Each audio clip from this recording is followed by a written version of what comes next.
Is joining us now from Antakya in Turkey, Anita. So these comments by Ahmed Davutoglu, quite detailed. What else did he have to say, and what will Turkey be doing next? Well, it was a very long speech given on state TV. We were following it, and a lot of detail there. Clearly he wants to roll out, and he said as much himself, he wants to roll out all the facts to all the international community, every party involved, not just diplomats, not just military chiefs, but he wants the entire world to see what Turkey is having to deal with at the moment. I think we can understand that because it is so enormously sensitive. That the repercussions of this, he said, could be so serious. That's why we're doing it this way. So we have a few of the headlines. The plane was on, he said, a training mission. I have to correct something I said yesterday. I understood that there were 2 planes flying on this mission. We were talking to eyewitnesses on the beach. They actually meant there was one the day it went down, there was one the week before. They saw 2 planes flying, but not at the same time. One plane on a training mission, he said, to test Turkey's radar.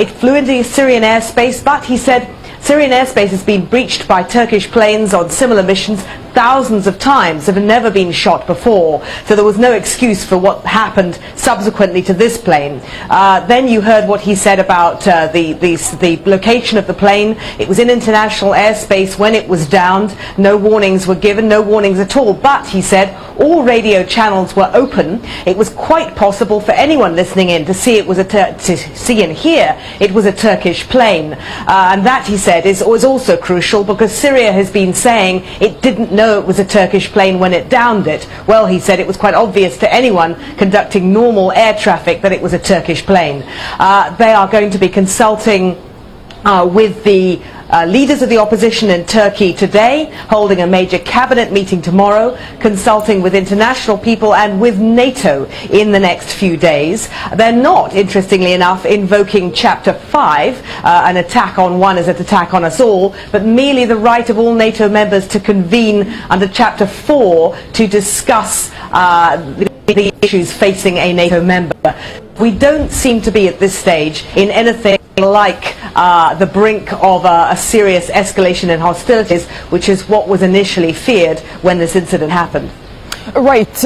Anita, how much public anger, if there is any, in Turkey over this incident?